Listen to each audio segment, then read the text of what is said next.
لتراب مقدمه الفداء اللعنة الدائمة على أعدائهم أجمعين من الآن إلى قيام يوم الدين. أما بعد فقد قال الله الحكيم في كتابه الكريم: بسم الله الرحمن الرحيم. يا أيها الرسول بلغ ما أنزل إليك من ربك فإن لم تفعل فما بلغت رسالته والله يعصمك من الناس. صدق الله العلي العظيم. صلوات.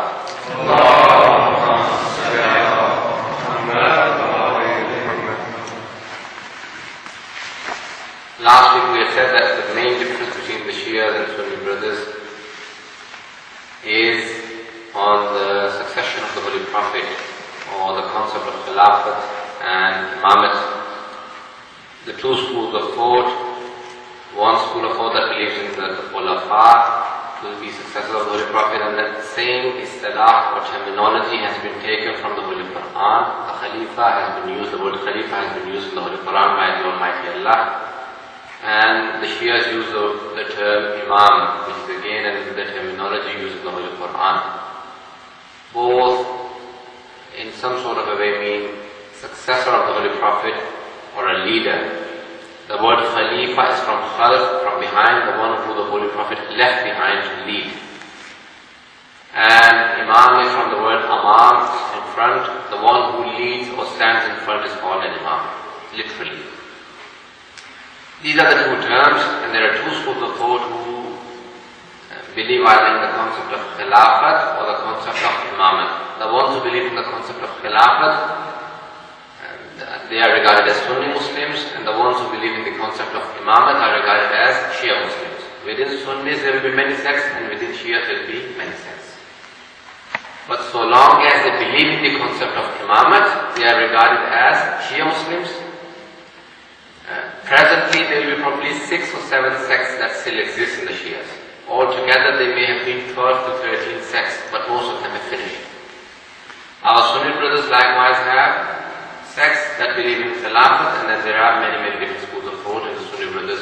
So anyone who believes in the concept of Khilafat, the Holy Prophet, we said last week, said just like the Jews were divided into 71 and the Christians divided into 72 sects, Muslims will be divided into 73 sects. And only one of them is correct. Now everyone claims to be correct. We are not here to judge who is correct and who is not, but we're just here to educate people on the differences of the Shia and Sunni main schools of thought. Now, when you say that they differ on the concept of Imamat and Khilafat, where do they differ? That's where they differ. They believe that the Khilafat is decided by the Ummah. That's what the Khilafat is. And Imamat, the ones who believe in the concept of Imamat, they believe that the Imamat is not decided by the Ummah, it is something divine. It is divine leadership, it is from Allah subhanahu wa ta'ala. He decides the succession for the Holy Prophet. He chooses the prophets and the Imams. That's the whole concept. Shias are a difference. That the Shias believe that the Imamat itself is from Allah subhanahu wa ta'ala. That's where the basic difference is. All the other things, as far as the Tawheed are concerned, there will be minor differences, but they believe in one God. The divine justice, there will be slight difference of opinion on the definition of the divine justice. The Risalat and the Nabuwwat, they both believe in, from Adam to Khatam, the Holy Prophet was the last messenger, 124,000 prophets, 5 Ulul Azm, 313 Mursaleen. There were 4 books, many Sahifas. After the Qiyamah, the Barzakh, the paradise, the hell, and the heaven, everything. The difference is the succession of the Holy Prophet. So there is one group that believes in the succession of the Holy Prophet to be Khilafat or chosen by the people, and the other ones say it is from Allah subhanahu wa ta'ala. The Holy Prophet announces the successor, but Allah subhanahu wa ta'ala chooses it. Now, our Sunni brothers, they say that the Khulafa are chosen. The first 4 are rightly guided, and all the others are Khulafa, but they are not Khulafa Rashideen. They are Khulafa.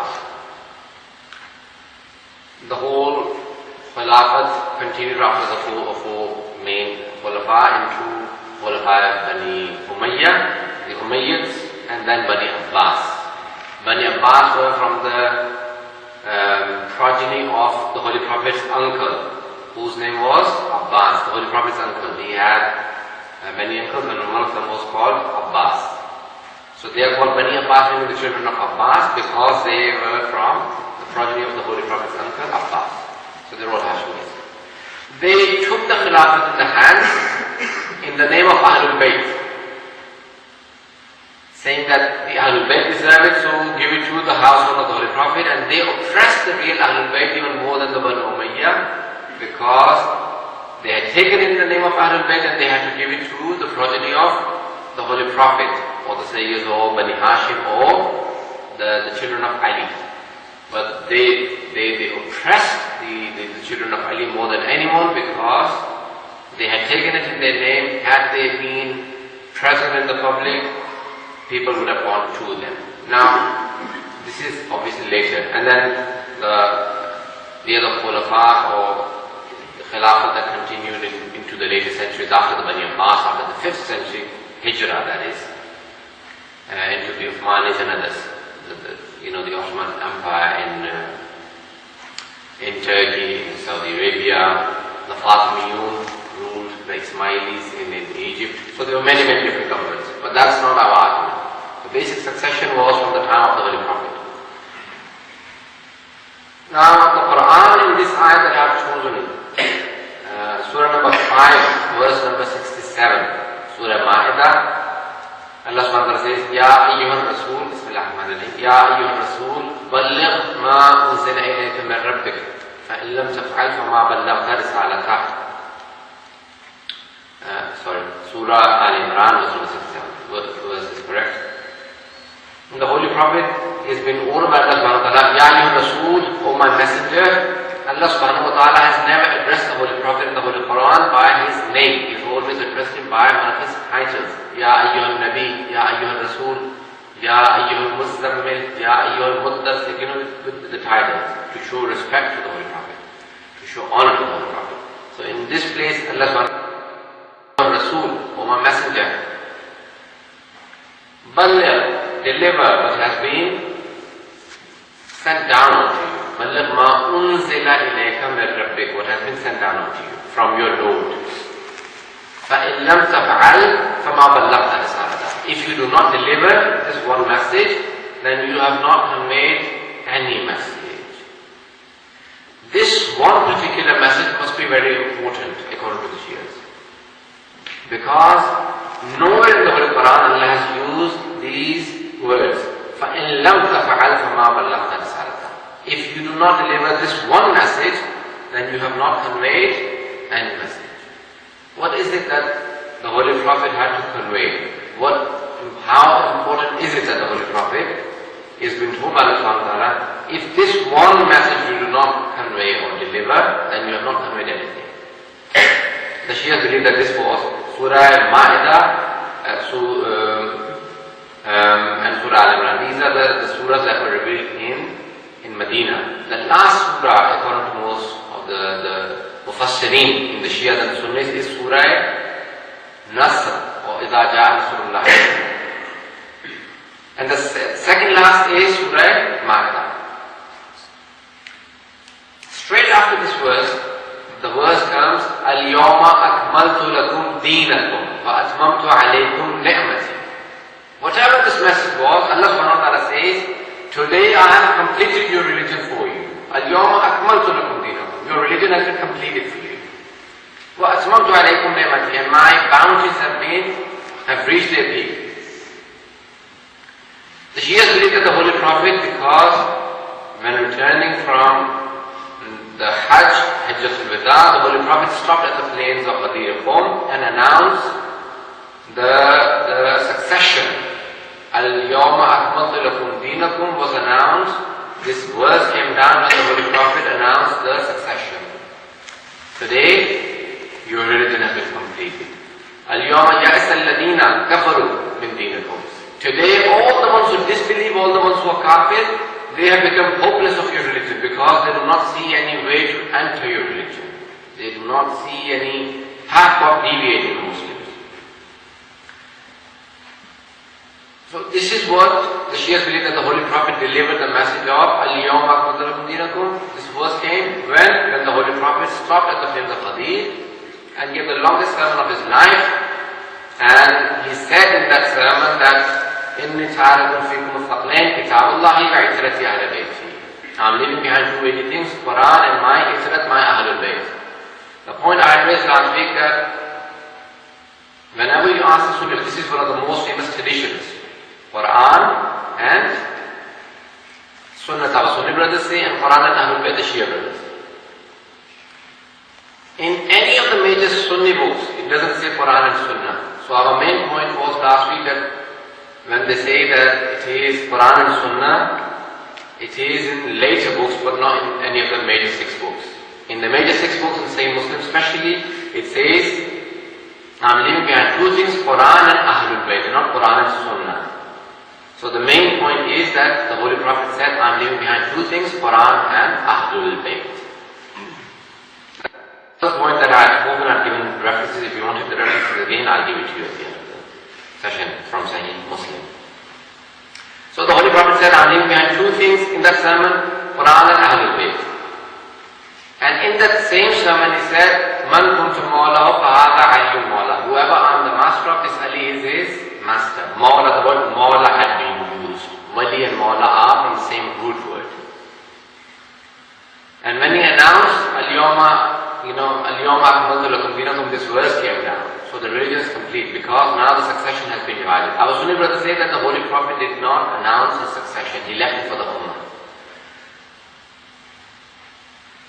And the Shias disagree with that, and they said, no, the Holy Prophet announced it himself. He would not leave for the Ummah to decide because it would create huge differences between the Ummah. I don't want to go into that because again this is a controversial topic, but again this is where they differ. Did the Holy Prophet leave it for the Ummah to decide? Sunni brothers say yes, and then the Ummah decided the Khilafah. The first 4 Khulafa called Khulafa Rashidin, and according to Sunnis there are 4 methods used for choosing these 4 Khulafa. The first Khalifa was chosen with Ijma, consensus. The second Khalifa was chosen with Istikhlaf, announcement or appointment of the first Khalifa. He appointed the second Khalifa. The third Khalifa was chosen with Shura. A council was made of 6 people and they had to choose the Khalifa. And the fourth Khalifa was appointed or was chosen with selection, in the sense that everyone did ruju to him and said that now we want you to come in power, because there were a lot of friction. So there are 4 different methods of the choosing of the 4 different Khulafa, the first 4 Khulafa. They are Khulafa Rashidin. We, on the other hand, say no, the succession is from Allah subhanahu wa ta'ala. He chooses the successor of the Holy Prophet. If the first or the method for choosing the first Khalifa was correct, then why change it at the appointment of the second Khalifa or choosing of the second Khalifa? If the choosing of the second Khalifa, the method was correct, then why change it for the third? And if the third one was correct, then why change it for the fourth Khalifa? So it changed 4 times. And then, according to Maulana Maududi, the Khilafah changed into Mulukiyat, for kingdom, and came the kings, not the Khulafa. They were not the true successors because they deviated. Now, these verses I'll continue with one point. Holy Prophet said, I'm leaving behind 2 things, Quran and Ahlul Bayt. Second point, the Holy Prophet said in Sahih Bukhari, Kitabul Ahkam, Babul Istikhlaf. This is Kitabul Ahkam, the reference from Sahih Bukhari. And in Sahih Muslim, Kitabul Imara. Imara is from Amir, yes, commander. Kitabul Imara. These are the 2 different chapters from these 2 books. And from Jami Tirmidhi and the books I'll give later if you wanted the reference. Just from these 2 books I'm presently counting the references. The Holy Prophet said in Sahih Bukhari, it says the hadith.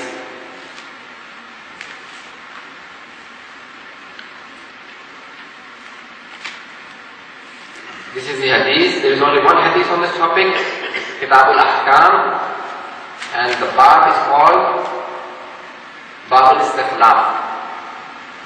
Hadith according to this count of the Saudi Arabia, 7,223. Hadith says, 22. The hadith has been narrated. حدثنا محمد بن المثنى. Muhammad ibn Musanna had related to us. حدثنا غندر. غندر had related to us, saying that غندر related to us. حدثنا شعبة عن عبد الملك.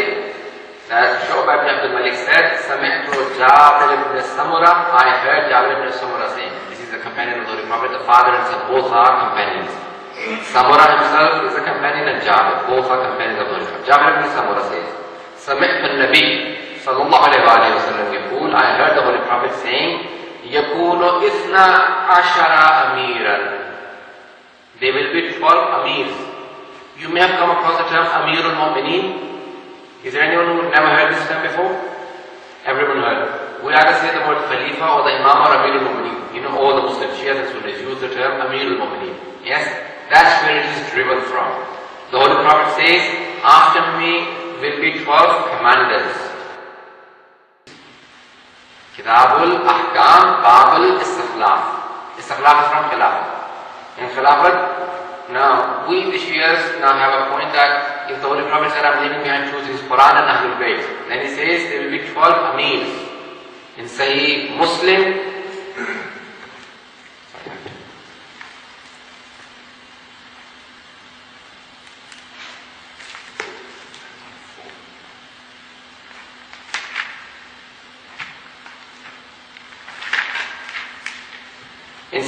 there are 5 hadiths of the same topic. Kitab is called Kitab al-Imara. Imara is Amir, again, taken from Amir. Imara, the succession of the Holy Prophet, or the commandment after the Holy Prophet. There are a lot of hadiths in this chapter in Sahih Muslim, but 5 with the term, with these words. Again, Jabir ibn Samura narrates the tradition, دخلت مع على النبي. I entered the presence of the Holy Prophet with my father Samura. فسمعته يقول, I heard the Holy Prophet صلى الله عليه وسلم saying, إن هذا الأمر لا ينقضي حتى يمضي فيهم 12 خليفة. Here it says Khalifa. This Ummah will have 12 Khalifas. 12 Khalifa after me, the Holy Prophet says. Now our point is that the Holy Prophet said, I'm leaving behind 2 things, if you remember the first point, Quran and Ahlul Bayt. Then he's saying 12 Khulafa, 12 Amirs, not 4. The third hadith is again from Sahih Muslim, the same chapter. لا يزال أمر الناس ماضيا ما وليهم 12 رجلا. These people will have 12 rulers, wali or waliya, the one who will have commandment over them, 12 rajulan, 12 men. 12 men will rule them. When, how, when, these are not said clearly, but 12, not the figure 4, 12. In the next hadith, the Holy Prophet says, La yazalu al-Islamu azizan, Islam will always be honored and respectful, ila 12 khalifatan, when there are 12 khulafa after me in Islam. La yazalu hadha al-amru azizan, ila 12 khalifatan. And then again, لا يزال هذا الدين عزيزا منيعا إلى 12 خليفة. Again, the word Khalifa and Amir, these are the terms rajulan have been used. These 2 hadiths, I'm leaving behind 2 things, Quran and Ahlul Bayt, and then 12 Khulafa. Is it possible that these 12 Khulafa from Ahlul Bayt, because the Holy Prophet is saying, I'm leaving behind Quran and Ahlul Bayt. We believe that they are all of these 12, وَكُلُّهُمْ مِنْ قُرَيْشٍ. In all of these hadiths, it says, وَكُلُّهُمْ مِنْ قُرَيْشٍ. All of these are from Quraysh, the Holy Prophet says. These 12 successors, who are they? What are their names? In the major books of the Sunni brothers, the names are not mentioned. In many of the other books, the names are also mentioned. Who are these 12 Khulafa? Suyuti, one of the most important writers of the Sunni brothers, he says that there are 12 successors. Who are they? He counts a few, but he says if you take the Banu Umayyah to add on to the first 4 Khulafa, they are not 12. And if you add the Banu Abbas, then they become more than 12. He says, this hadith is not fault, but there will be 12 Khulafa because the Holy Prophet said 12. The only sect in Islam is the Shia Ibn Ashari, the 12 Shias who believe in 12. All the others have different numbers. The Ismailis have a different number, Sunni brothers, and all the others. So the word 12 has appeared in Sahih Bukhari and Muslim and Jami' Tirmidhi and other books. In another hadith in Jami' Tirmidhi and other place, the Holy Prophet was asked, Ya Rasulullah, how many successors will you have? He said, the same number as the Nuqaba Bani Israel. The Nuqaba of Musa. The Quran says Musa had Ithna Ashara Naqiban, 12 Naqibs. Nuqaba is plural of Naqib, 12 successors. So the whole concept is Quran and Ahlul Bayt and the 12. And that's where the Shias feel very strongly on the number 12, that there should be 12 successors and they should all be from the Ahlul Bayt of the Holy Prophet. Why are the Ahlul Bayt so important? We decided one verse last week. Ayat al-Taheel. I don't want to go into that. 33. The easiest way of remembering Ayat al-Taheel is Surah number 33, verse number 33. Surah number 33, Surah Ahzab, verse number 33. Bismillah ar-Rahman ar-Rahim. إنما يريد الله ليذهب عنكم الرجس أهل البيت ويطهركم تطهيرا. In this verse, Allah subhanahu wa ta'ala says, indeed, Allah has purified and has kept you away from all indecencies of Ahlul Bayt and has purified the way you should be purified. All the verses before it and after it are about the Holy Prophet's wives, and all of those verses refer to the wives of the Holy Prophet. May Allah be pleased with all of them, with the words kunna and hunna, with feminine gender. And in this verse, twice the gender has been used masculine gender. Innama yuridullahu liyudhiba ankum al-sa'alim wa yutahhirakum. Twice masculine gender has been used. So there must be men here. According to the Shias, it is Ali, Fatima, Hassan and Hussain alayhi salam, who are the Ahlul Bayt. I'll give you just one reference from Sahih Muslim.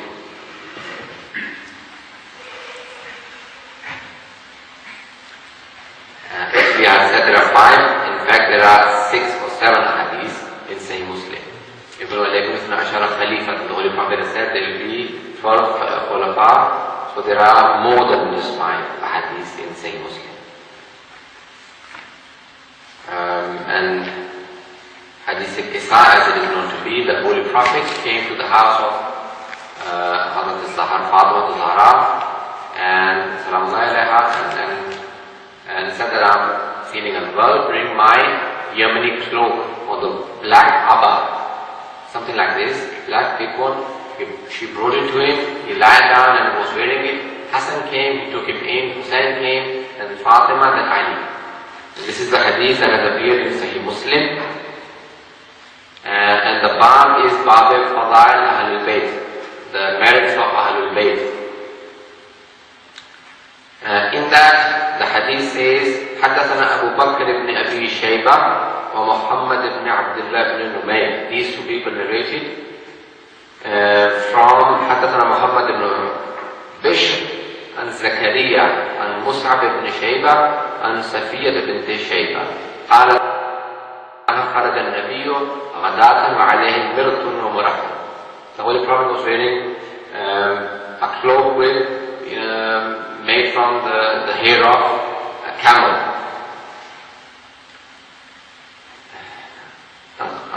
قالت عائشة قالت النبي فجاء الحسن بن علي.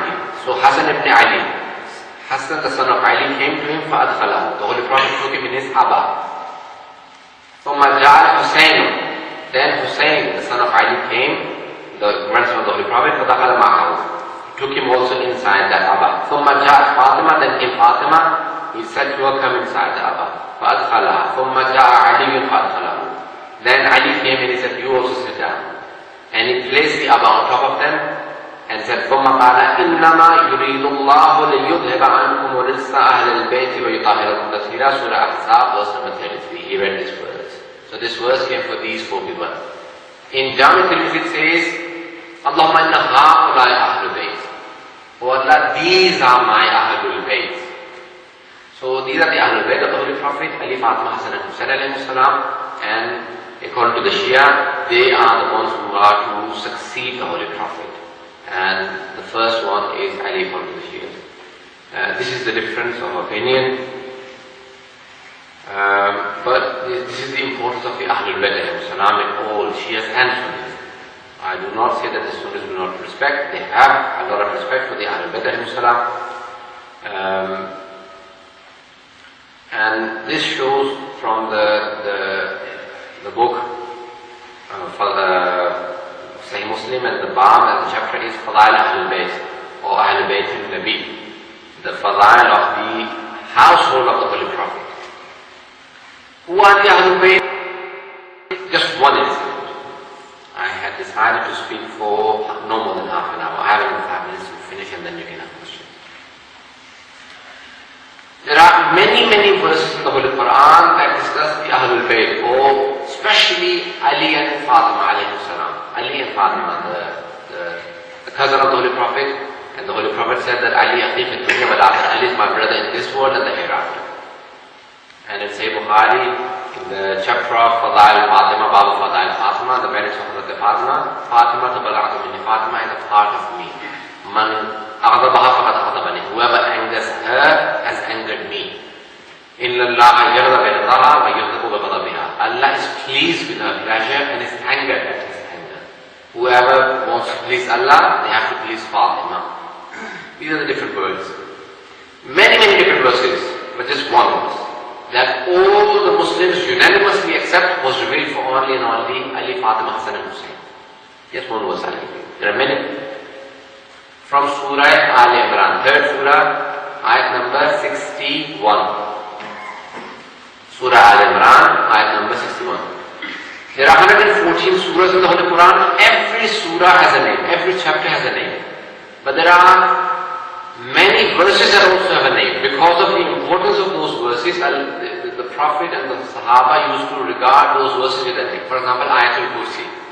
Yes, Ayatul Kursi. It's a verse in Surah Baqarah, but the verse itself has a name.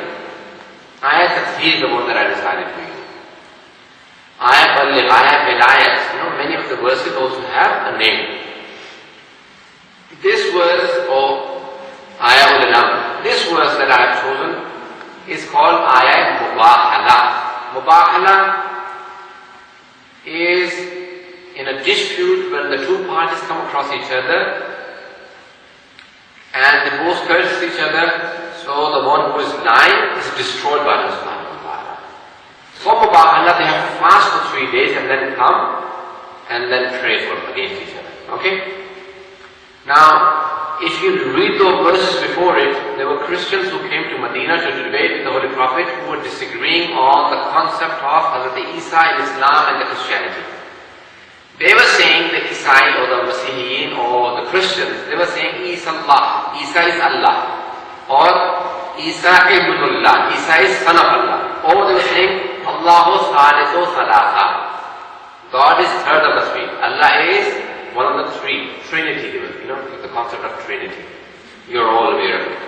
So these are the three questions they were putting forward. They kept saying the Christ, like today, the Christians, they always say the Christ in Jesus is God. So Jesus Christ is something like that. So Jesus is Christ, he is the Son of God and he has God in him as well. Or Allah is one of the three. So that's what they brought to the Holy Prophet, and he kept saying, no, there is only one God, Isa Abdullah. Isa is servant of Allah subhanahu wa ta'ala, prophet of Allah. He is Nabiullah and he is Abdullah, and not son of Allah, not Ibnullah. They kept debating, they did not accept. The Christians were not accepting. Then the verse came. The verse that I've chosen, Surah Al Imran, Surah 3, verse number 61. Bismillah ar-Rahman ar-Rahim. فَمَنْ حَاجَّكَ فِيهِ مِنْ بَعْدِ مَا جَاءَكَ مِنَ الْعِلْمِ فَقُلْ تَعَالَوْا نَدْعُ أَبْنَاءَنَا وَأَبْنَاءَكُمْ وَنِسَاءَنَا وَنِسَاءَكُمْ وَأَنفُسَنَا وَأَنفُسَكُمْ ثُمَّ نَبْتَهِلْ فَنَجْعَلْ لَعْنَةَ اللَّهِ عَلَى الْكَاذِبِينَ. The Holy Prophet said, Allah subhanahu wa ta'ala said to the Holy Prophet, فَمَنْ حَاجَّكَ, whoever still keeps asking you for hujjat, for proof. Hujjat is to to demand proof. Hajjah or muhajjah is to keep demanding proof. So the Christians were continuously demanding proofs from the Holy Prophet.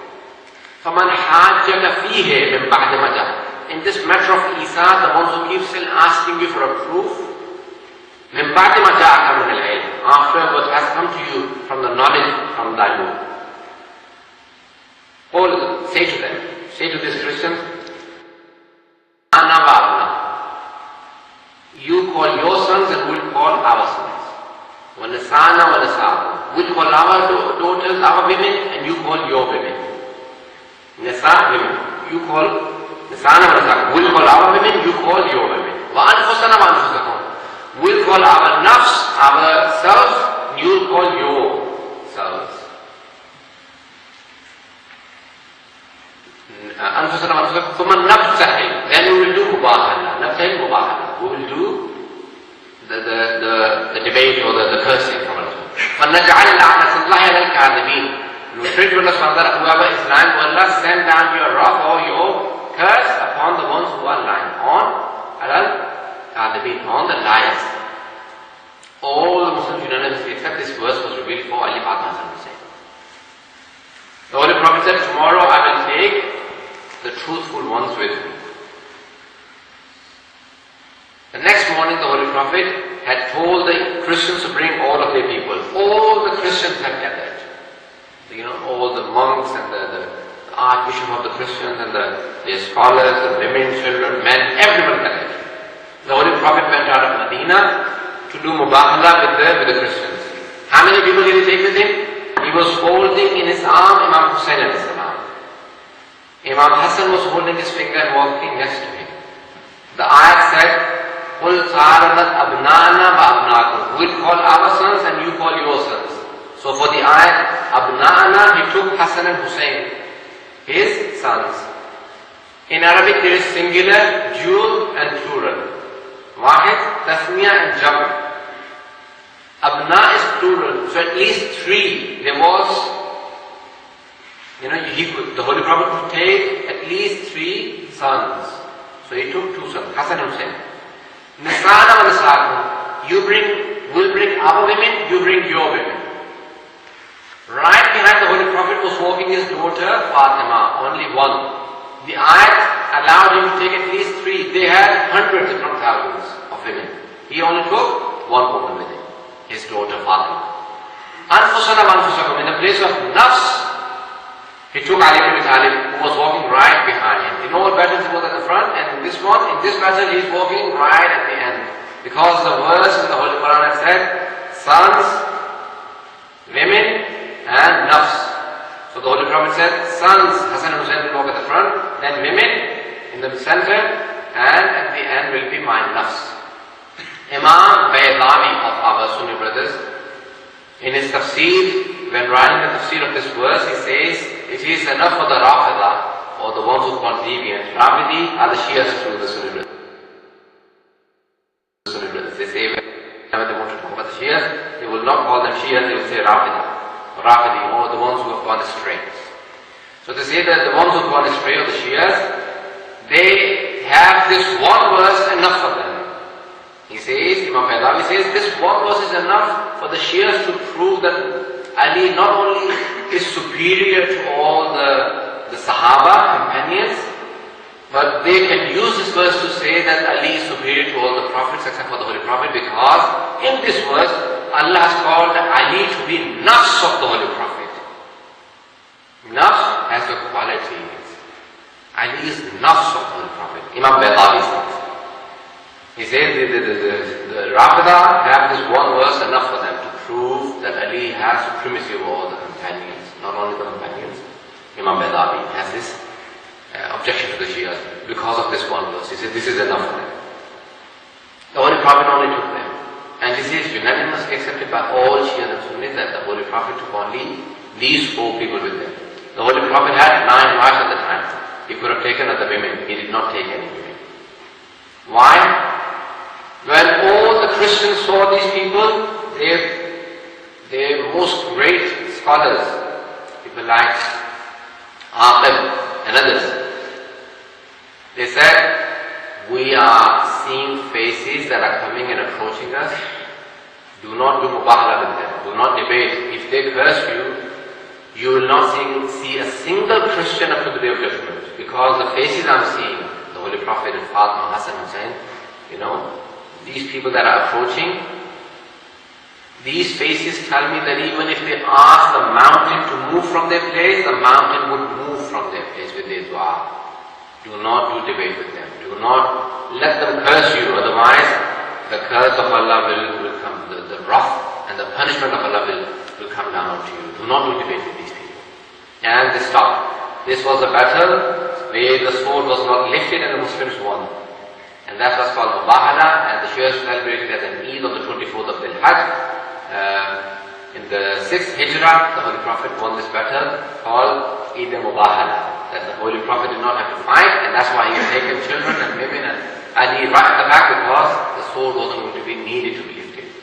And the Muslims won this battle against the Christians. It's called Mubahala. I'm sure most of our Sunni brothers would have not heard about this.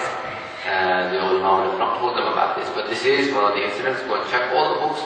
They will mention that in the Mubahala, the Holy Prophet only took Ali, Fatima, Hassan, and Hussain. These are the references for the status of the Ahlul Bayt. This is the status of Ahlul Bayt.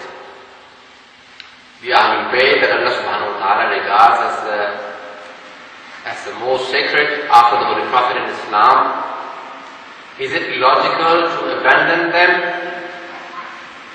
Ali, Fatima, Hassan, Hussain, yes, and Ali should be abandoned and the succession should go to Ali. So this is the question. And arrived when I'm just finishing. So inshallah you'll only join us in the questions. No, it's okay. I have promised half an hour. I've just gone 5 minutes overboard.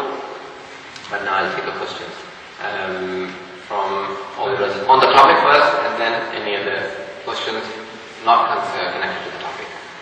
Okay? I think so. Sorry?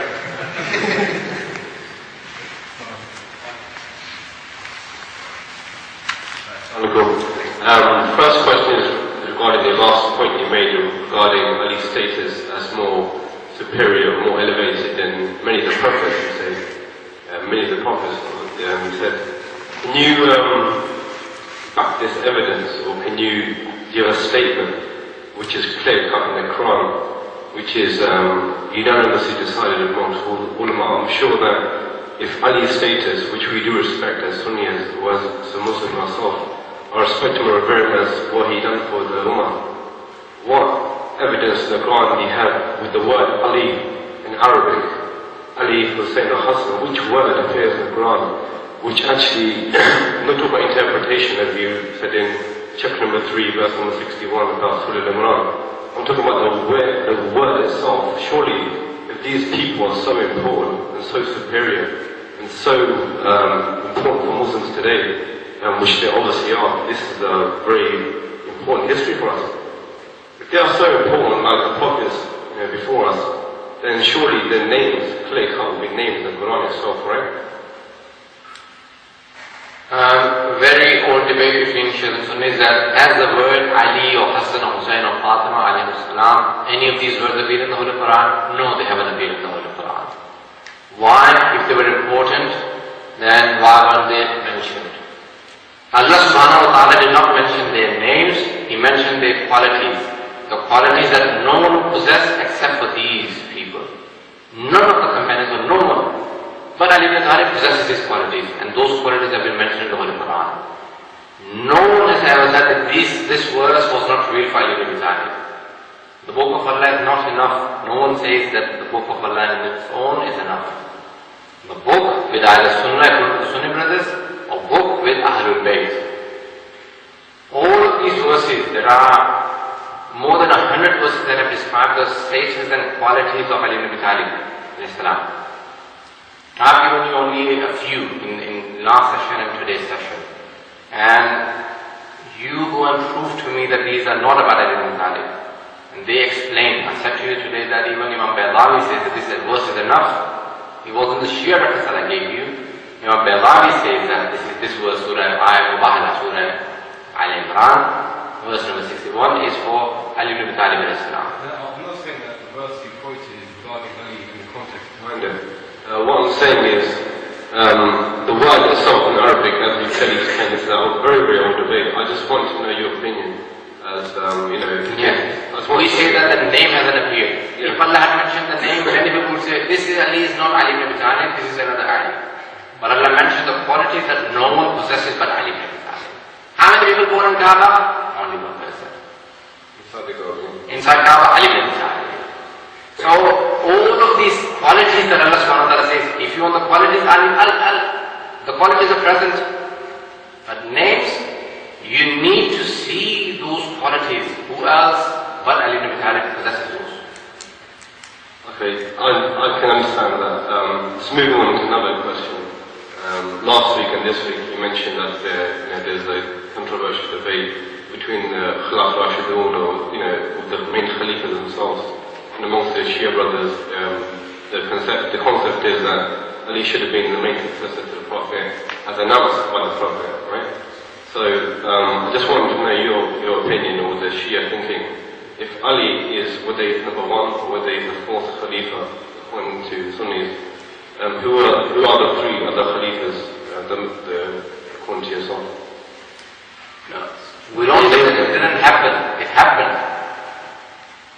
That was a sequence. That's how it happened. You know that the first Khalifa became the first Khalifa, second one, third one, fourth one. They became in that order. Then other Khulafa came in power. Our point is that was he supposed to succeed? There was a dispute amongst the companions of the Holy Prophet. Was he supposed to be the successor? We say that he was supposed to succeed. Not necessarily that did he succeed, he didn't. He came at the fourth position. He came at the fourth position. So we accept that the first three Khulafa existed and they came and they were in the power. Our point is not that the Sahaba do not hold respect or honor or the value. Sahaba are very holy and honorable. Our point is not that the Sahaba do not hold any respect.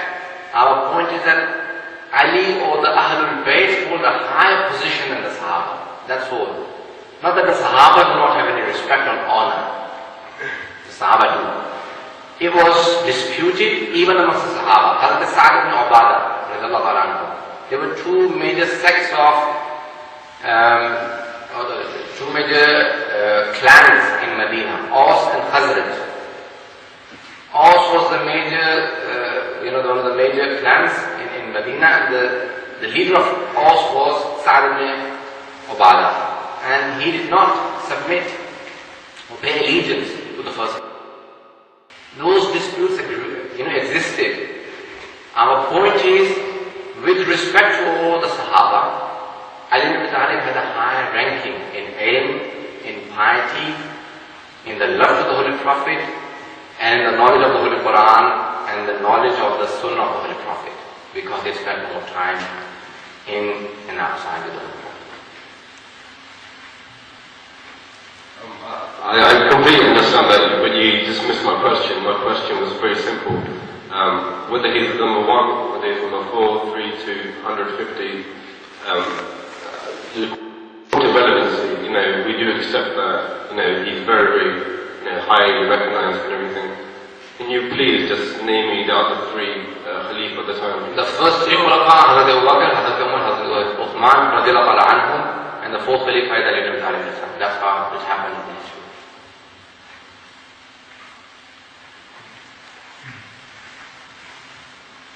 Well,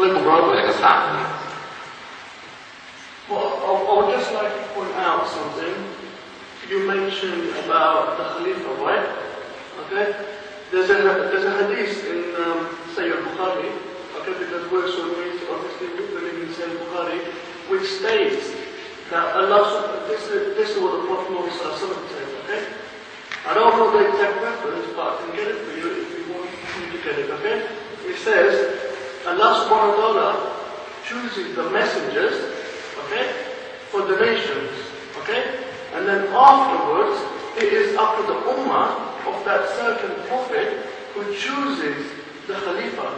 Okay, so it is not, the prophet, it's not the God who chooses the next Khalifa is the people of Prophet Muhammad sallallahu alaihi wasallam who choose the next. You know, every household you have, you know, misunderstanding, you have debates, or you have, you know, disagreements, okay? We're all sitting there, there's about 40-50 of us, we can't all agree on one thing. But the majority of the people, they gave allegiance to Abu Bakr al-Anhu, okay? And, you know, there are certain various other hadiths, according to, you know, Sayyid al-Bukhari and Sayyid al-Muslim, who prove, you know, that after the Prophet Muhammad, you know, he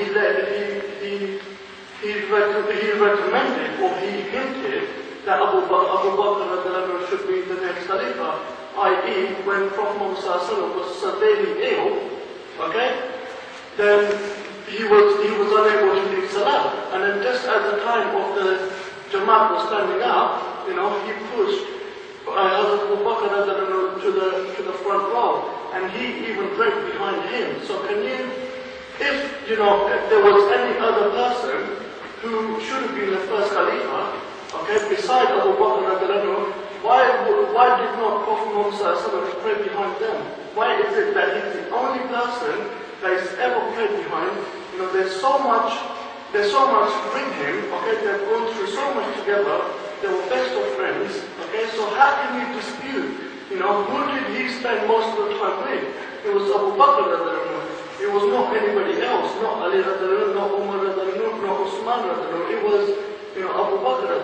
So, you know, how do you prove that, you know, Ali should have been the first Khalifa, or he should have been, you know, Ahlul Bayt should be higher than, you know, the rest of the Khalifas, or the rest of the Sahabas? Okay. First of all, we already talked about in the first half an hour on the difference of the Shia and Sunni opinion, that the Sunni brothers do believe that the Khalifa has to be chosen by the people, and the Shia believe that it is divinely chosen, it is chosen by the Almighty Allah. Secondly, I'll briefly just touch on the 2 points of view you've made. Number one, you said it is for the Ummah, according to Sayyid Bukhari, to choose the successor of the Holy Prophet. And then you also have said that the Holy Prophet hinted and prayed behind Hazrat Abu Bakr. Now, if it was for the Ummah to choose, there is great contradiction in just these 2 statements. If it was for the Ummah to choose, then the Holy Prophet shouldn't be appointing and he shouldn't be hinting, because he should leave it for the Ummah. And if it was for the Holy Prophet, then he should not let the Ummah do it. So there is great contradiction there. He says, okay, I'm telling you, but it's for you to choose. You know? Number one. Number two, the Holy Prophet, we believe, according to the Shia faith, you have the whole right to. We believe Ali ibn Abi Talib to be very much higher than all the Sahaba, but we believe that the Holy Prophet wouldn't even pray behind Ali ibn Abi Talib, because he's superior, not praying behind some of the companions. So the Holy Prophet never prayed behind anyone because he knew of his status. It wasn't that, you know, it was an accidental thing that he became the Prophet, or, you know, an angel came to him. He knew of his status. All the messengers will pray behind him. In Mi'raj they prayed behind him. None of the messengers have the right, even Hazrat Ibrahim alayhi salam, or Hazrat Musa alayhi salam, or Hazrat Isa alayhi salam, even the highest ranking Hazrat Nuh alayhi salam, highest ranking prophets cannot even lead to the Holy Prophet, because he is the master of the prophets, let alone the companions. These are 2 points. Number 3, if you are saying that the Holy Prophet spent most of the time with Hazrat Abu Bakr, look at the life in Makkah and Medina, and the claim of all the companions, and the claim of Ali ibn Talib himself in Shia and Sunni books, that I have spent the most time with the Holy Prophet. I was with him because he was brought up in the house of the Holy Prophet. The Holy Prophet had no children for the first 5 years of his marriage.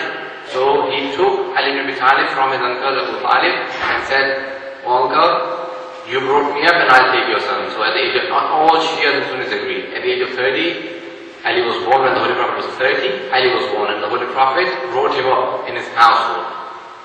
So he had been with the Holy Prophet all that time, in Makkah and in Medina, and he himself says that I was the closest to the Prophet, and I was with the Holy Prophet like a baby camel stays with his mother.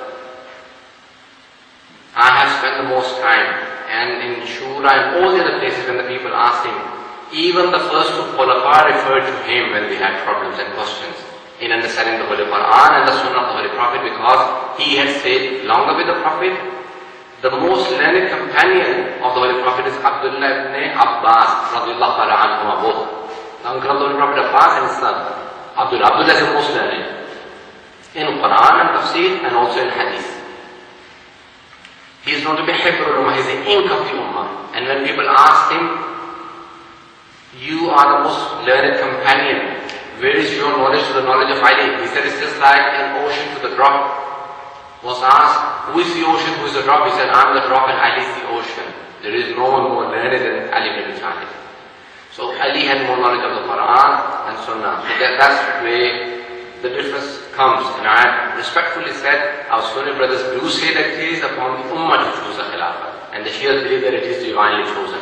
And there are two terms used, Khilafat and Imamat. Imamat is divinely, and the Sunni brothers say no, it is Khilafat for the Ummah to decide, and they choose. So that's a major difference. So you disagree with the fact that Abu Bakr led the Jamaat of Prophet Muhammad? You disagree with that? Yes. Okay, that's fine. And no, that's one more thing, yeah? So, okay then. Where's another brother? You can come back to me. From the sisters, where has the saying, Ya Ali Mother come from?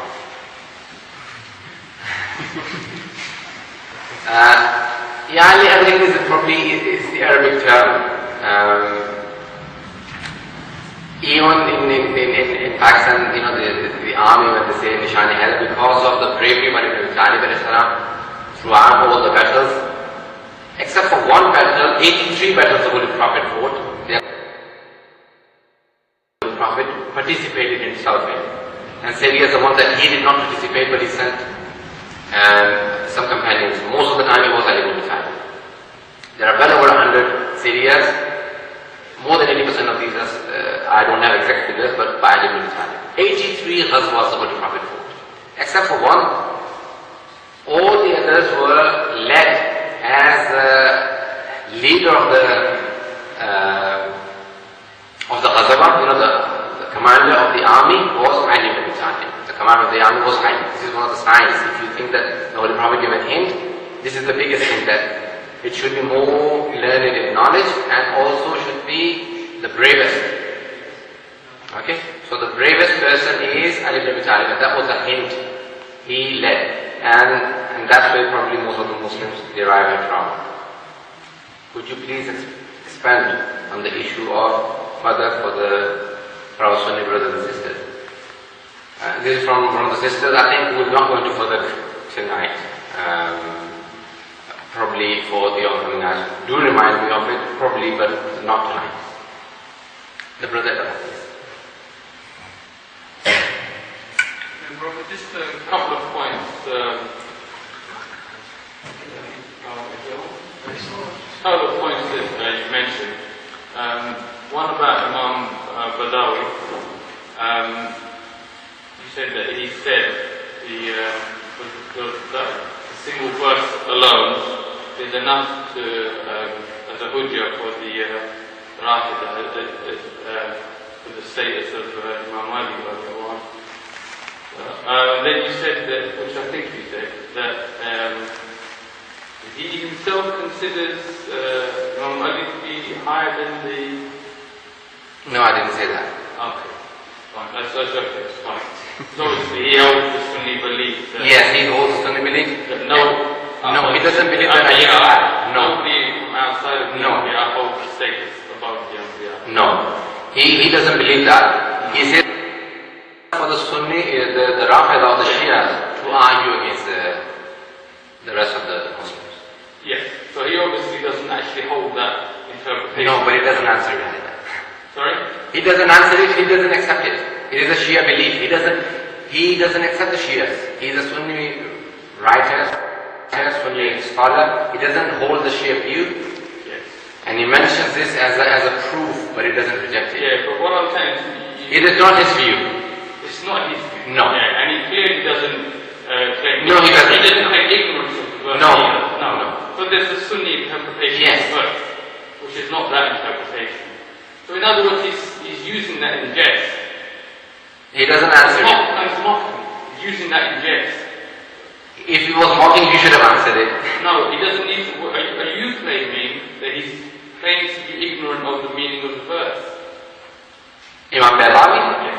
I think he very well understands it, and that's why he pointed out that the whole point on the supremacy of Ali ibn Talib. So he understands that verse as you understand it? No. No. He understands it probably even better than myself. No. So he has an interpretation other than what you're claiming? No, he doesn't mention it. Go and check it. Once you've read it, then come back, please. If you haven't read it, I've only mentioned the reference. I'm not fighting with you. I'm not debating. Okay, fair enough. We'll leave that point. Yeah. Secondly, you said that the Shia actually respect the Sahaba. I beg to differ on. There's a lot of evidence to the contrary. Yeah? And my main, this is 2 points I've picked up from what you said, but my main point is that you say that the status, because of the status of Ahlul Bayt, is a divinely chosen succession. And obviously, if that's known by your community today, it's been known by the Shia community throughout time. So, would you agree that it must have been known by the Sahaba themselves as a body of people who understood the Arabic and were around at the time, that the succession after the Prophet ﷺ is that for the Ahlul Bayt, and the rejection of that command is a direct rejection of the command from Allah subhanahu wa ta'ala. So it's Allah's will that after the Nabi ﷺ, that is the leadership belongs to the Ahlul Bayt. So what's your view about, that's what I want to hear, basically why the main body of the Sahaba turned against this command of Allah subhanahu wa ta'ala, which is known, I would say, better by them than you. Because known by you, this seats belong to the Ahlul Bayt. It must have been known by them. So what would lead Abu Bakr, Umar, Uthman to reject the command of Allah for this seat? What would have incited them, like money, position, for example, and where would they have seen themselves as far as going to Jannah and Jahannam and the sacrifices they have made so far? What's your view on that? What is the Shia mainstream view on that? Okay. As far as our concept or the belief about the Sahaba is concerned, we respect the Sahaba who were with the Holy Prophet, respected the Holy Prophet within his lifetime, after his death, and were supportive of the Ahlul Bayt and respected them. So we respect all of those Sahaba, and we have never ever objected them. Amongst the Sahaba themselves, they were present who continuously objected and arose this question. They continuously arose this whole concept that it should go to Ali ibn Abi Talib, and this dispute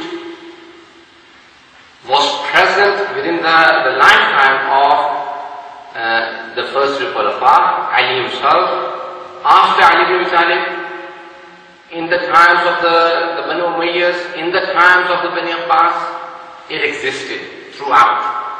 So it is not something new. The whole concept existed straight after the Holy Prophet. That's where the whole dispute arose from, on the succession of the Holy Prophet. The history itself is present. You can read the history books.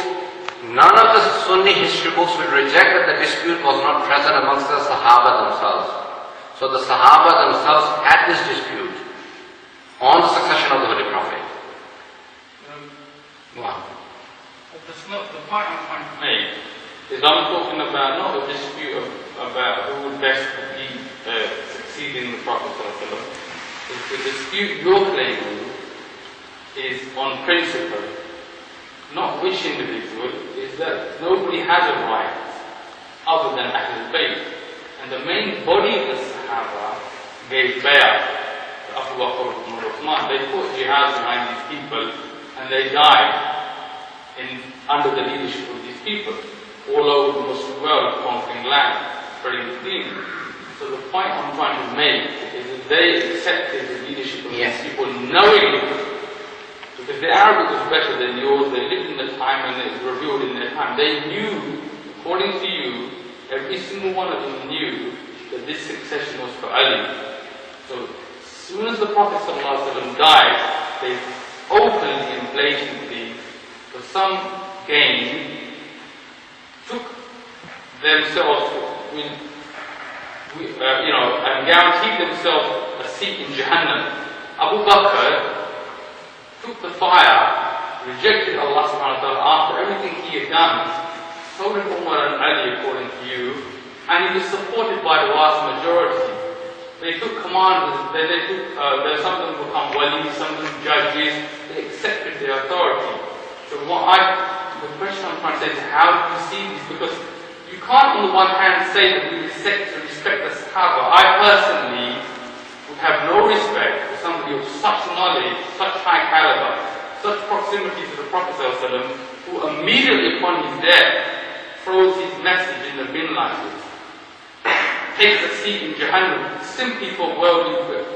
You see, because I don't know how you see it in Shia history, but I don't think you see Abu Bakr as a man who made many palaces for himself, who made, for example, much land and much seats. Why did he take Jahannam rather than Jannah after what he had done? And why the main body of the Sahaba supported him in this? That's the point I'm trying to ask you. One thing.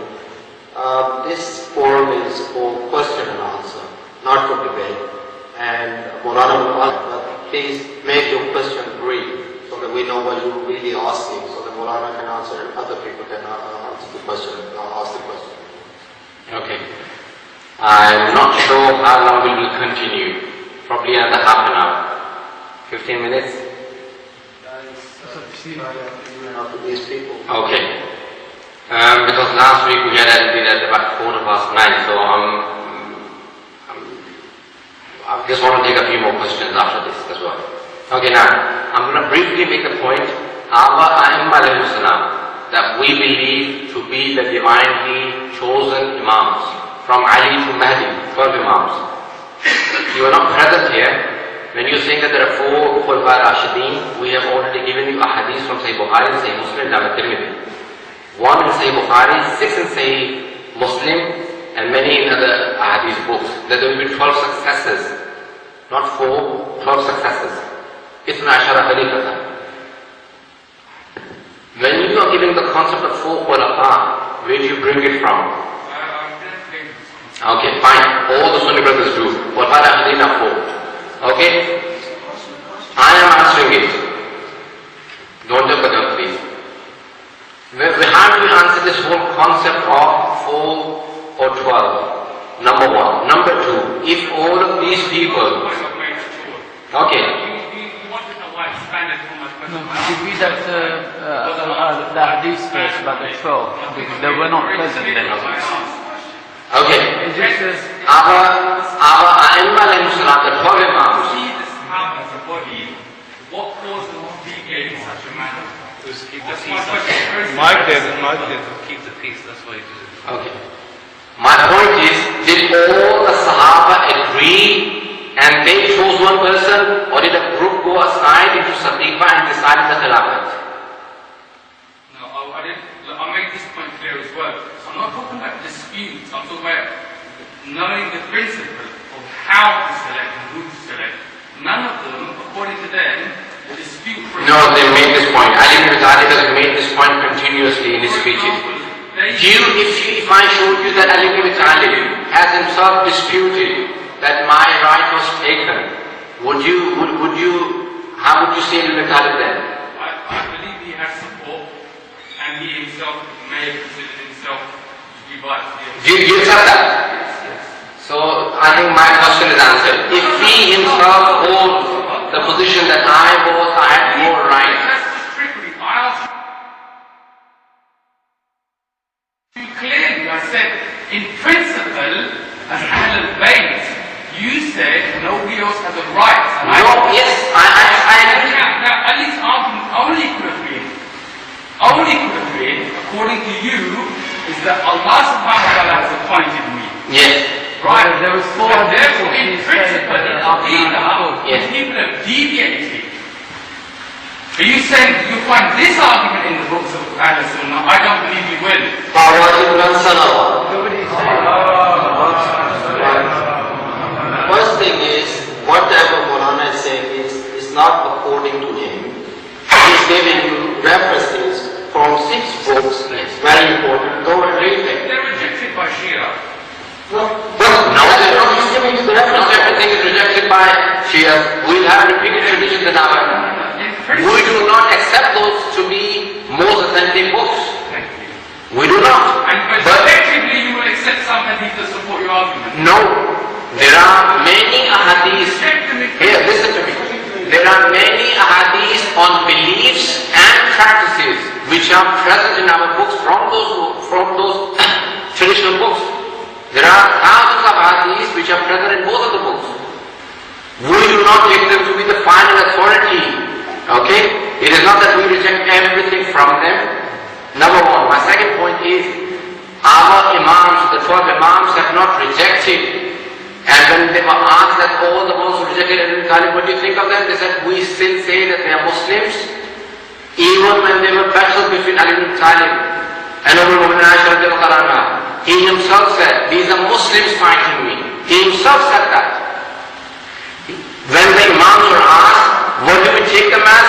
He said, their blood is haram on you to shed. The nikah is permissible with them. If they slaughter an animal, it is halal for you to eat. They declared all of those to be Muslims, and that's what we accept. You show me a single Shia book that has declared the Sunnis or any of those high authorities to be kafirs or to be deviated. We accept it wasn't there, right? That's where the dispute is coming. That's where there are Shias and that's where there are Sunnis.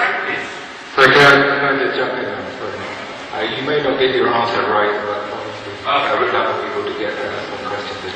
My question is to Ryan actually, because Ryan, you mentioned, you tried to quite offensively, that you said that you beg to differ, that the Shia feelings of the first three believers, the Shia, or depends how do you want to put it. You mentioned also. Okay. I mean, you said that. So my question is that what my thoughts are? Is that what you think of it? No, I think the main community, the Shia community, consider the main body of the Sahaba who deviated on this point. And what I'm saying is the point is the point of Aqidah. You think? Give me a proof. If you say anything about Shia, ask either myself, or if you say that the Shias believe it, show me a reference from Shia books. So do not put words into the Shia people's mouth, please. Let the Shias tell you what they believe and let the Sunnis tell you what the Sunnis believe. Don't tell me what the Shias believe. Ask me, I'm a Shia, you're not. So you may be given ideas from your scholars that this is what the Shias believe and that's why they're kafir. And you may be very prejudiced not to read Shia books, to let the Shias speak for themselves.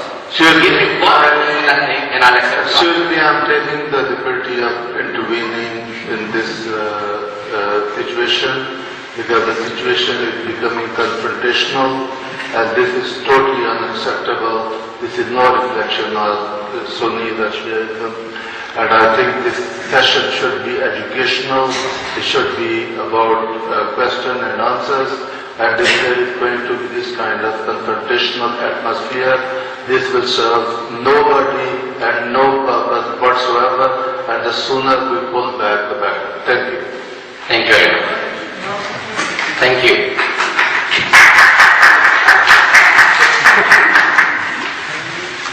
No, I think it was a decent point made. A few more questions? Mine's a question. Okay. We as Sunnis, you see, we believe in, say al-Bukhari, okay?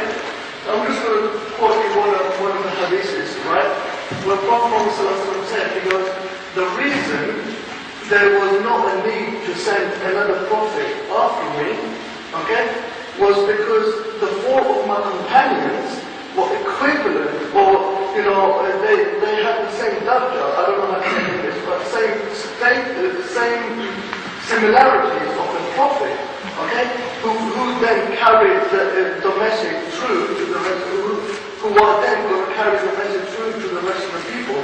Okay, I know you're going to say that you don't believe in Sayyid al-Bukhari, No. you don't believe in certain... Sorry, can you just clarify the first part? Four khulafa, Four Sahabas, okay? Which four Sahabas? Umar radhiyallahu anhu, Usman radhiyallahu anhu, and Hazrat Ali radhiyallahu anhu, okay? After them, okay, these are the people that are going to take the Islam forward, okay? Together as in four, not in one, not in two, not in three, as in four, okay? And the second thing, I just like to prove to the brothers and sisters as to where, you know, the authenticity of Sayyid al-Bukhari, okay? You know, Imam Bukhari came a long time after Hazrat Muhammad sallallahu alaihi wasallam, okay? And what he wanted to do was to compile the hadiths together, okay? Because people were getting the knowledge from X, Y, and Z. I thought it was a question about election. No, but I'm just going to prove it. You know, you're just going to pull around and check the authenticity I'm not. of the hadith. No, I'm not. So you believe in the chain of the chain that links all the way to Prophet Muhammad sallallahu alaihi wasallam? See, give me a hadith. You have first of all haven't mentioned the sanad that I could actually answer about the Sahaba or whoever have narrated it. Number two, that you have just contradicted yourself when you're saying that we don't take any of the Sahaba or anyone to be higher than the prophets, and then you're saying these four are equivalent to all the prophets.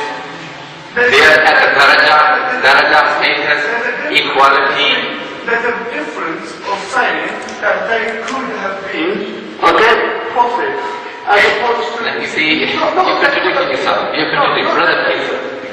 You know what you've done? You just contradicted. You said they are not. Now you're saying that these four are at the status of the prophets. Yeah. If you don't take anyone to be higher or similar to the prophets, To be a prophet. Okay, and they are the ones who carried it forward. Therefore, there was no other need to send any of the... one of the qualities of the prophets is that they should be infallible. Okay. Okay? Okay. Do you agree? I agree.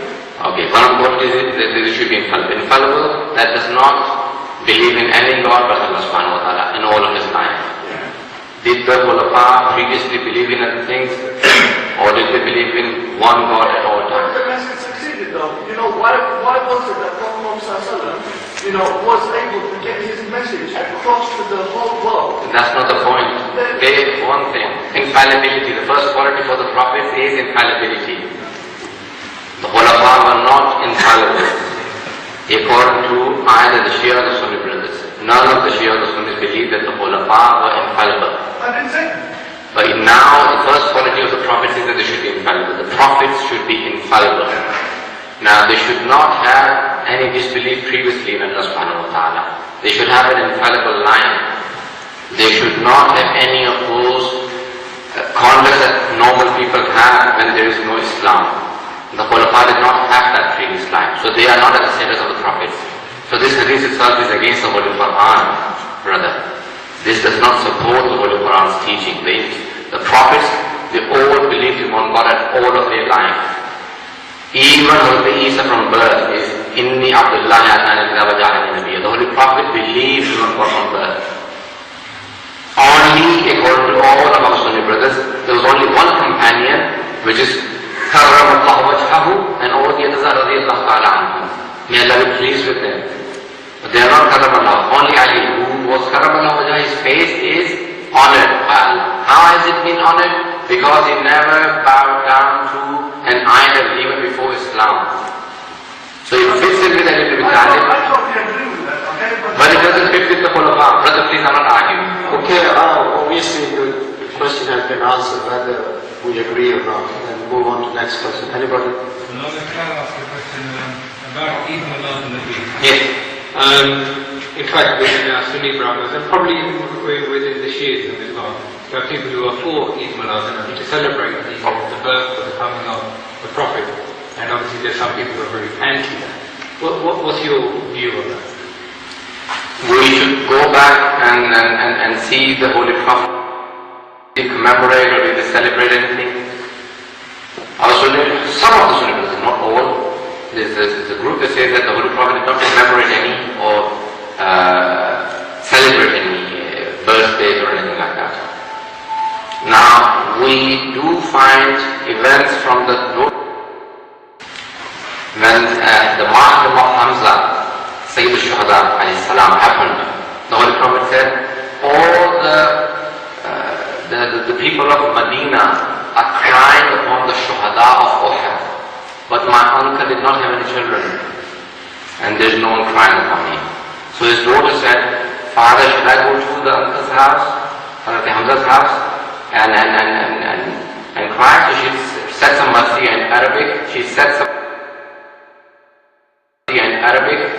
some poetry and crying. So commemoration comes in. Ja'far al-Tayyar, the Holy Prophet himself, read the first majlis when his cousin, Ali's older brother, Ja'far al-Tayyar, he had lost his two arms in Mota and he became a shaheed in the Battle of Mota. The Holy Prophet came back to Medina and he cried, reciting from the pulpit. He said, my cousin, my brother, Ja'far al-Tayyar, lost his two arms and he died in the battle. And he cried. And all the Sahabas cried. So you can find commemoration. Second thing, celebration. Did the Holy Prophet celebrate anything other than the two Eids?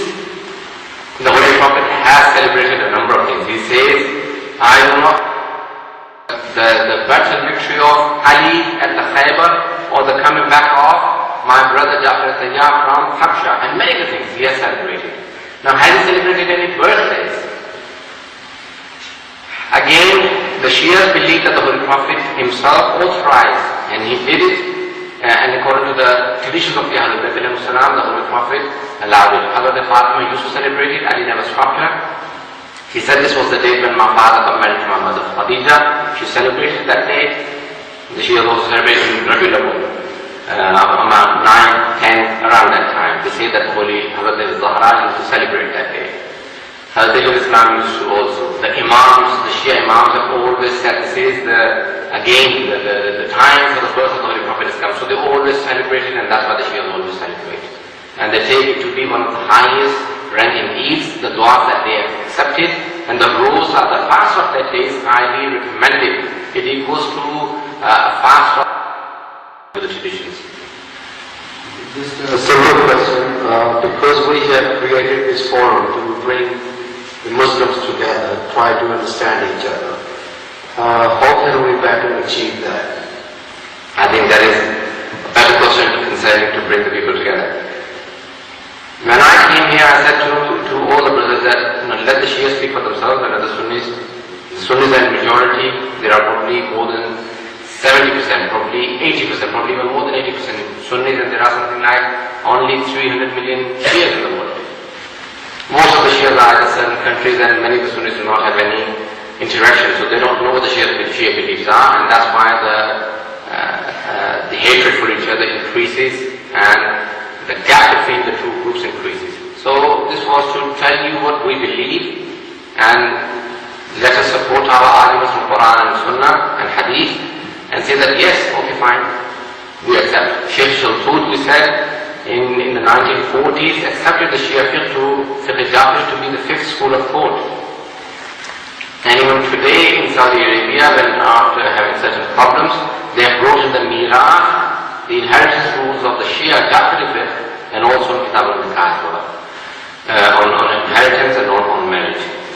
So they accept that the Shia fiqh or the fiqh Jafri, Imam Jafar Sadiq al-Islam, the one who founded the school of thought, or not founded, but he taught it, he had the chance to teach it. He was two of the Sunni schools of thought Imams, Imam Abu Hanifa and Imam Malik. So giving the respect and the dignity to allow and explain. How can we bring them together? Number one, educate each other about, educate each other. Education is the first thing. That would lessen you think that, they don't have any basis. That's why I try and give you a base that, look, we have a base for our belief.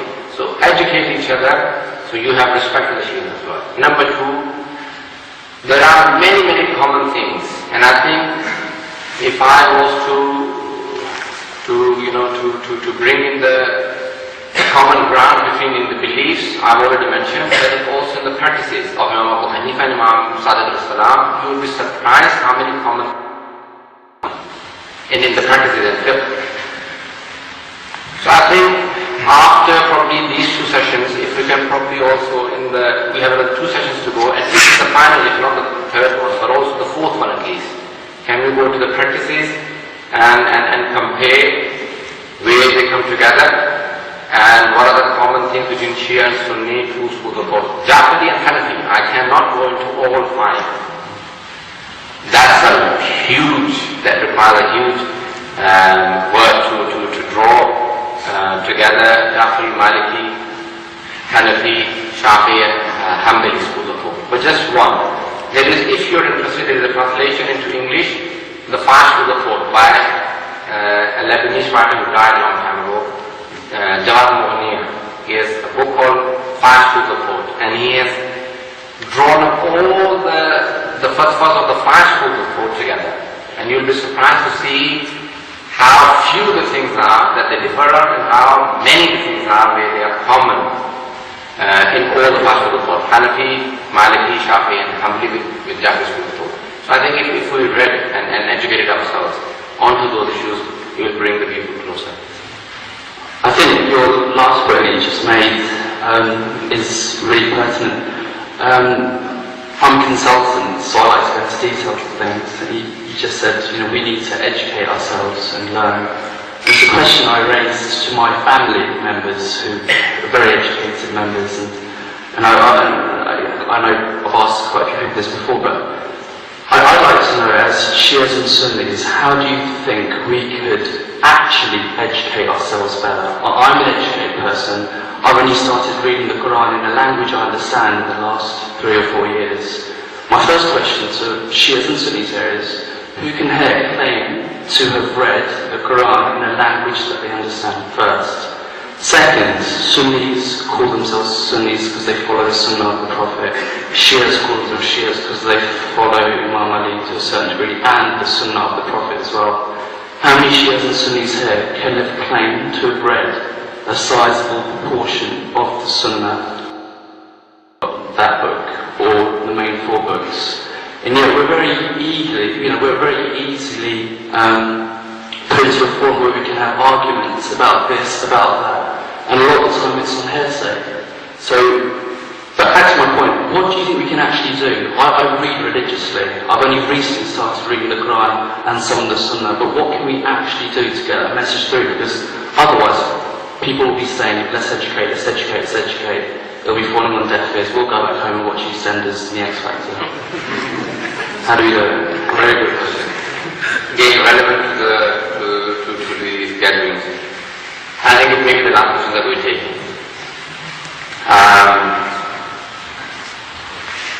Number 1, you already said that the Holy, how many of us have read the Holy Quran in the language that we understand? The Holy Prophet said, I'm leaving behind 2 things. The first thing he mentioned was the Holy Quran. How many of us ever look at the translation and look? Do they never ever think through the Holy Quran and ponder into the verses of the Holy Quran?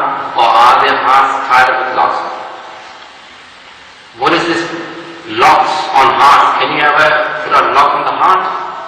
Meaning you have deprived yourself of the teachings of the Holy Quran. You have banned yourself, you've put yourself away from the Holy Quran. So I think number 1, we all need to not just read the Holy Quran, but think into the Holy Quran. Look at the verses of the Holy Quran.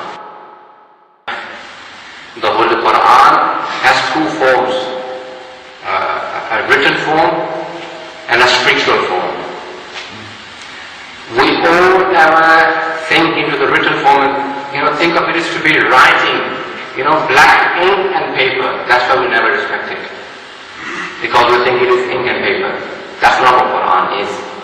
That is only the written form of the Quran. But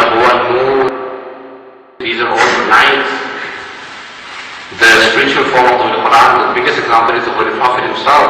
If you want to see the Quran in a physical form, that is the Holy Prophet. Let's try and live and adapt the teaching of the Holy Quran to.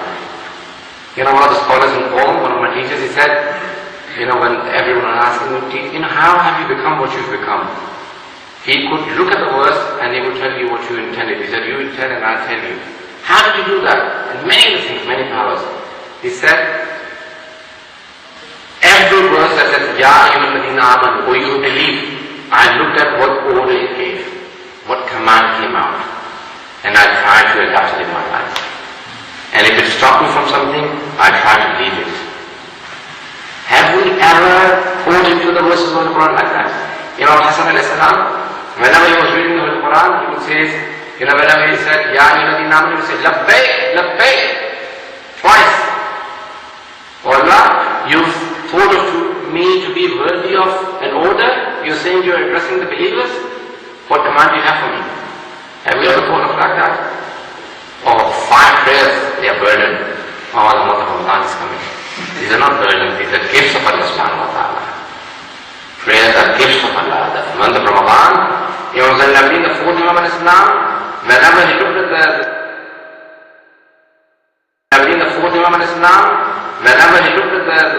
the moon of the month of Ramadan, he would start crying and says, Assalamu alayka ya Eid awliya Allah.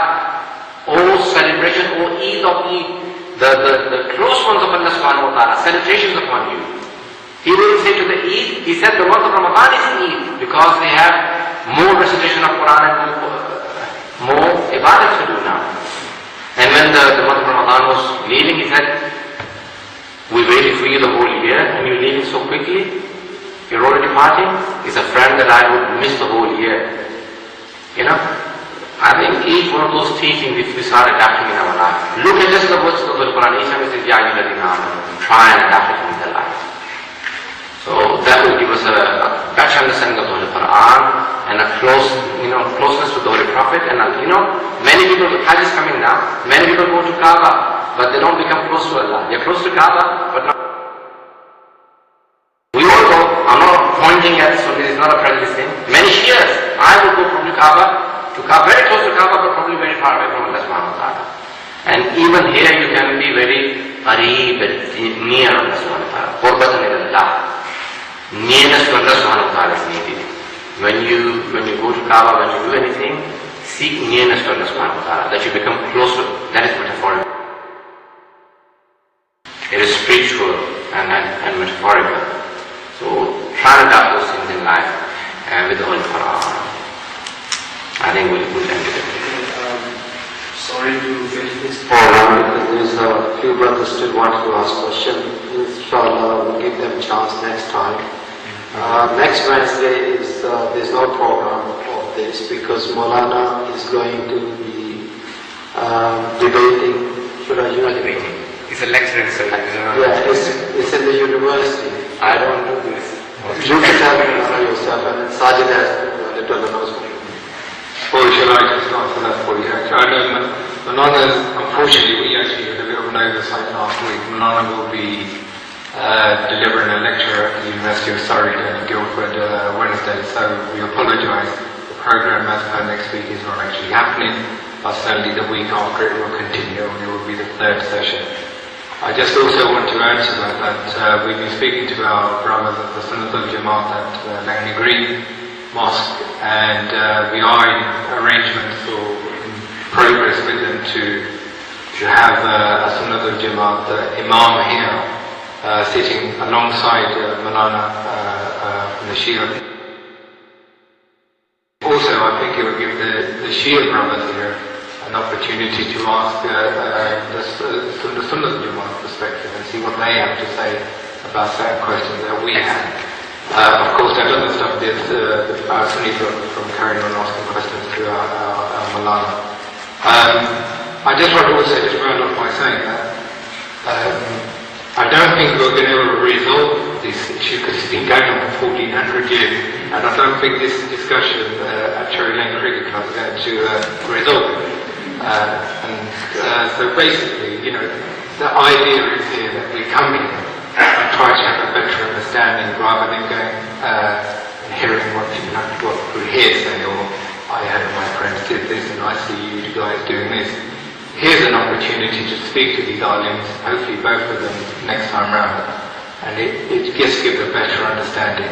Again, we're never going to resolve that matter. I'm going to migrate because you're going to yours. I answer for myself, you answer for yourself. And really that's all I'm going to finish with. And I think we have made the point in the last session that we are not here, I'm not telling any Sunni to become a Shia, and no Sunni should ask me to become a Sunni. Let's learn how to live with differences. We both have differences. We are living peacefully with so many Hindus, Sikhs and so many others. And we don't even have so many things in common with them. What about all the common things that we have within ourselves? And yet we don't have, today,